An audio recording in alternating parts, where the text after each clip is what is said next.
Plan 75, le nouveau film de la réalisatrice japonaise, Chie Hayakawa, aborde un sujet difficile, l'euthanasie, mais au lieu de prendre parti pour ou contre, il pose la question du sens et de la valeur de la vie humaine. Il ne fait pas beaucoup de bruit. On n'aime pas beaucoup parler de ces choses-là quand on n'a pas des raisons impérieuses et personnelles de le faire ou qu'on ne nous demande pas formellement notre avis.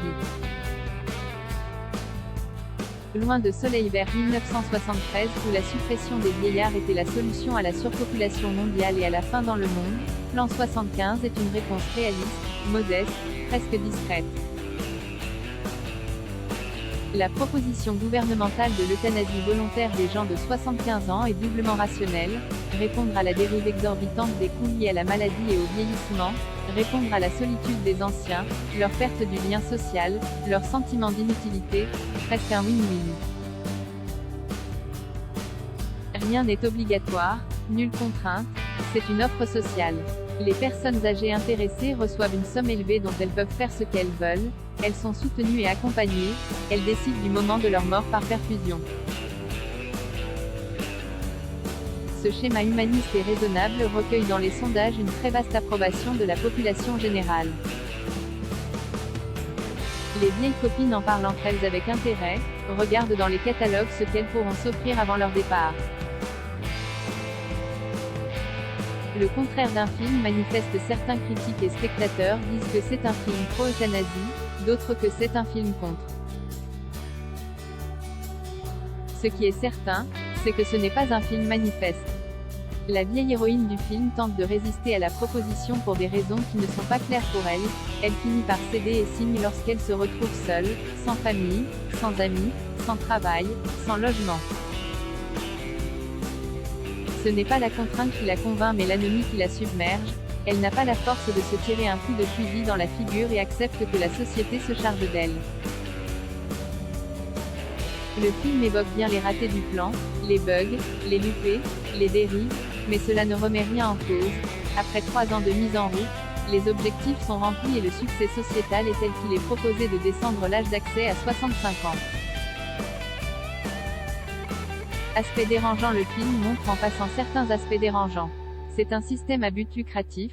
L'opérateur privé augmente ses revenus avec le nombre d'inscrits tandis que le public, malgré l'argent investi dans la prime d'appel, économise le coût des retraites et des soins.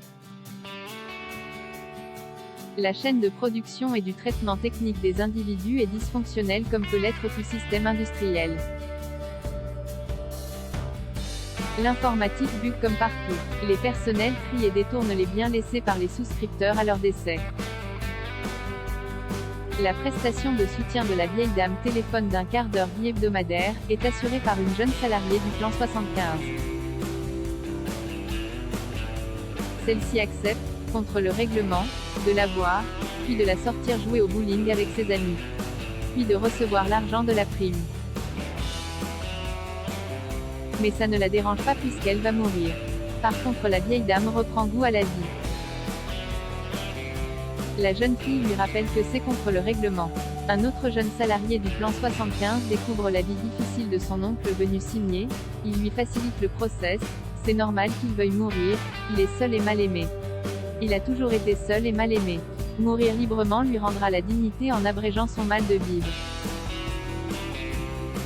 Sans bien savoir pourquoi, lui non plus, le jeune homme a des doutes sur ce travail qu'il fait. Sur ce qu'est la vie, sans doute. Sur ce qu'est un dernier repas avec l'oncle. Jusqu'à se demander que faire du cadavre de cet oncle dans l'ordre de la dignité justement. Il est désemparé, ce jeune homme. Mais en gros, tout ce système marche finalement. En termes industriels, il n'y a rien à redire, sinon améliorer le process. Il répond quand même à une demande, à des détresses. Les sondages sont pour, le référendum serait pour. Juste façon de traiter les choses humaines? À savoir si c'est la juste façon de traiter les histoires humaines, c'est autre chose. C'est ce que conclut sans doute le film où, avant le générique de fin, l'on voit errer dans la campagne, sans but, cette vieille dame qui en définitive a retiré l'aiguille de son bras pour décider sans bien savoir pourquoi de garder encore un moment cette vie déficitaire et inutile. Plan 75, film dramatique de Chie Hayakawa, 2022, Japon, 1h52, sorti en France le 7 septembre. À lire aussi. Du même auteur Sundon, le lent crépuscule d'un homme pris d'une apathie radicale abonné Daesh Romance. Abonné, les promesses d'Hassan, pèlerinage rural.